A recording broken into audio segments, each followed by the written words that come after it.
Okay. Hello students. तो आज हम देखेंगे one more important question which is based on linkage and recombination. Okay. ऐसे क्वेश्चन रेगुलरली नीट एग्जाम में पूछे जाते हैं। रिसेंटली अभी आया हुआ है ऐसा क्वेश्चन। इस क्वेश्चन में क्या पूछा गया है कि हमें परसेंटेज क्रॉसिंग ओवर दिया हुआ है बिटवीन टू जीन्स। उसके अकॉर्डिंग हमें जीन्स को अरेंज करना है क्रोमोसोम पे। ओके।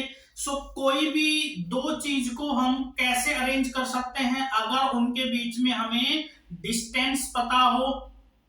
तो सबसे पहले हमें यहाँ पे परसेंटेज क्रॉसिंग ओवर दिया हुआ है between gene A and B के बीच में percentage crossing over 20%। Gene B और सी के बीच में क्रॉसिंग ओवर परसेंटेज दिया हुआ है 28%। एंड जीन ए एंड सी के बीच में दिया हुआ है 8%। Okay. It means first of all we have to find out the distance between these genes। उसके लिए हम एक फॉर्मूला यूज करते हैं कि 1% crossing over will be equal to 1% recombination. 1% recombination means 1 centimorgan means 1 map unit. इसका मतलब क्या कि अगर किसी दो जीन के बीच में 1% क्रॉसिंग ओवर दिया हुआ है तो उन दो जीन के बीच में डिस्टेंस कितनी हो जाएगी 1 सेंटीमोर्गन और 1 मैप यूनिट। ओके।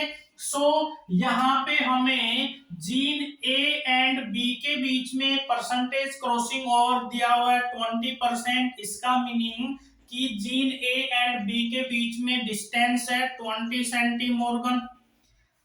ऐसे ही जीन बी और सी के बीच में डिस्टेंस हो जाएगी 28 सेंटीमोर्गन और जीन ए एंड सी के बीच में डिस्टेंस हो जाएगी 8 सेंटीमोर्गन। क्लियर। तो अब ऐसे क्वेश्चन सोल्व करने के लिए सबसे पहले हमें फाइंड आउट करना होता है कि किन दो जीन के बीच में सबसे ज्यादा क्रॉसिंग ओवर परसेंटेज या सबसे ज्यादा डिस्टेंस दी हुई है। तो यहाँ पे सबसे ज्यादा क्रॉसिंग ओवर परसेंटेज दिया हुआ है between gene B and C. Suppose करो कि ये हमारे पास कोई एक क्रोमोसोम है। इस क्रोमोसोम पे एक एंड पे बैठा हुआ है जीन बी, दूसरे एंड पे बैठा हुआ है जीन सी। इनको हम इंटरचेंज भी कर सकते हैं। यहाँ पे जीन सी भी रख सकते हैं, यहाँ पे जीन बी भी रख सकते हैं, उससे कोई फर्क नहीं पड़ेगा। इन दोनों के बीच में डिस्टेंस दिया हुआ है 28 सेंटीमोर्गन।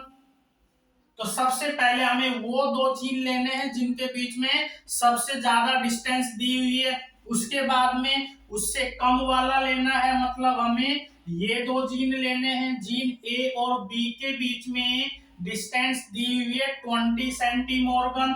मतलब जीन बी यहाँ पे है तो जीन ए यहाँ पे हो सकता है। इन दोनों के बीच में डिस्टेंस दिया हुआ है 20 सेंटीमोर्गन। तो इन दोनों के बीच में तो ऑब्वियस है कि डिस्टेंस कितनी बचेगी 8 सेंटीमोर्गन। और वही हमें दिया हुआ है कि जीन ए और सी के बीच में जो डिस्टेंस है वो 8 सेंटीमोर्गन। क्लियर। तो क्या सीक्वेंस होगी यहाँ पे, सीक्वेंस हो जाएगी यहाँ पे बी ए सी, या हम इसको ऐसे भी लिख सकते हैं C A B. So according to option, answer will be first. Okay, clear, understand? Thank you.